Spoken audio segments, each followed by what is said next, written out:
Another happy edition of the Gatemen Baseball Network postgame show here on Cape League TV. Ethan and I with you alongside Kyle Marshak and Jesse Simmons. The Gatemen get it done once again here at Eldridge Park. A 4-2 final over the Orleans Firebirds. They improved to 3-0 against the Firebirds this season. Another terrific game all the way around. Let's start it off with the offense. That sixth inning, the Gatemen were down 1-0 at the time. They had only had one hit through the first 5 innings in this game until Sam White came through with a new pitcher on the mound and delivered a 2-run double. How about that, huh? Yeah, well, Ethan, you called it, so I got to give you credit for that. And then on top of that, Sam White didn't have the most hits tonight, but he had the biggest one. I mean, in another pitcher's duel, they needed some sort of, spark late in the game to separate. And Sam White came through. He got his pitch, sat back on a breaking ball, and just drilled it. So it was a big-time hit. Talked about history repeating itself. Sam White homering in his debut here at Eldridge Park 3 weeks ago when he comes through yet again. On the other side, Murph Gray, another terrific night for him. His 4th home run of the season added on the icing on the cake, you could say, in that 8th inning, a solo shot. Also had an RBI double this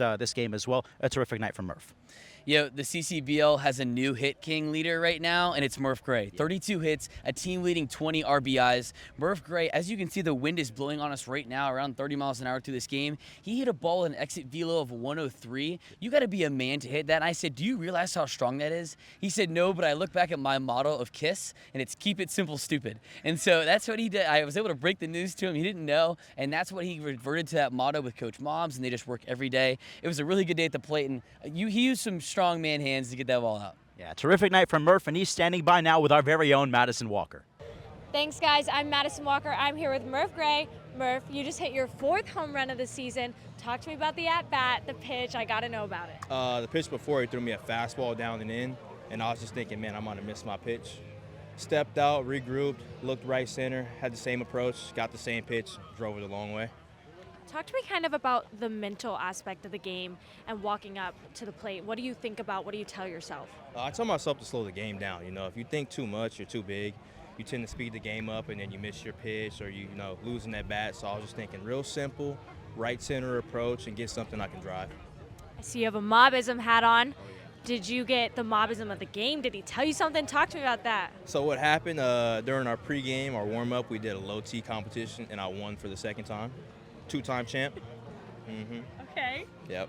So and that's pretty much how. Oh, so you got the hat. Okay, I didn't know that was the end of the story, Murph. So yeah, you win. You either get a hat or like a Mobbism shirt, or sometimes you get a little envelope that just has like a little Mobbism on it. Something short and simple. Okay. Last time I asked you your favorite Mobbism, you said, "What? No blame around me. TOB. No TOB around me." Do you have another new one that you like or that you want to share with the audience? Oh yeah, you got to eat your veggies before your cookies. Pretty much saying you got to take your pitch and drive it somewhere before you get that middle cookie.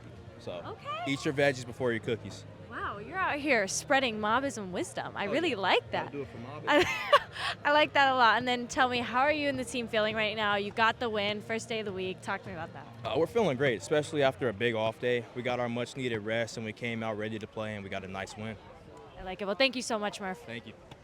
Thanks, Madison. Great stuff there from her and Murph, and you saw it on his hat. You see it in the mentality. You got to eat your veggies before you can eat your cookies, the classic Mobbism, and he certainly aspired to that today, didn't he, Jesse? Yeah, the Mobbisms, I wasn't wrong, he wasn't wrong, no one's really wrong. The Mobbisms are working right now, as Kyle as well can agree to that. Don't you think?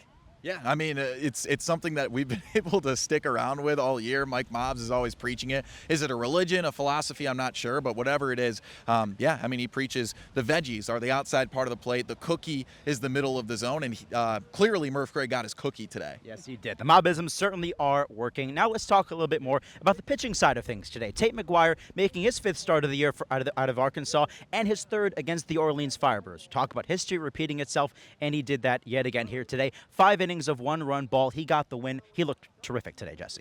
In 10 total innings of work against the Firebirds, Tate McRae was a fireball, giving up just 1 hit and 1 run, And you know what? It's been fantastic to see him. I said, what's the difference between his first outing to now? He said, really just locating that strike early on and being able to settle in. And, he comes up after giving up that first run, and he answers right back with a 7-pitch inning there in the 5th. I loved what I saw from him, a good response, and he knows he can pitch well when he has a team that's hitting this well. It makes it so much easier and relieves that stress for him.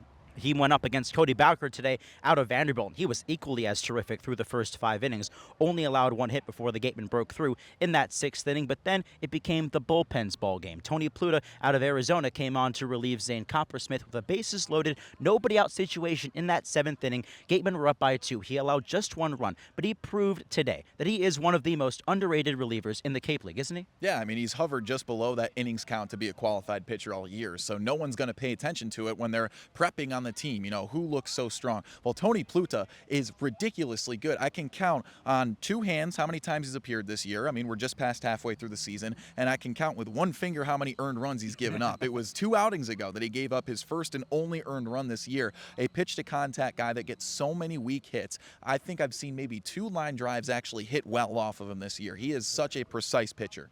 Terrific stuff there. And Patrick L.A. getting his first save as well, a 1-2-3 9th inning, locking down this 4-2 win over the Orleans Firebirds on this Tuesday night. The Gatemen improved to 17-8-1, still in first place in the Cape League West Division, while the Firebirds fall to 7-18, still in the cellar in the East. Today, or tomorrow rather, it'll be a nice matchup at Spillane Field. The best in the West against the beasts of the East. The Whitey Red Sox are in town for a bit of a first place matchup at Spillane Field. A 6 o'clock first pitch. We'll catch you then on the Gatemen Baseball Network, powered by Cape League TV.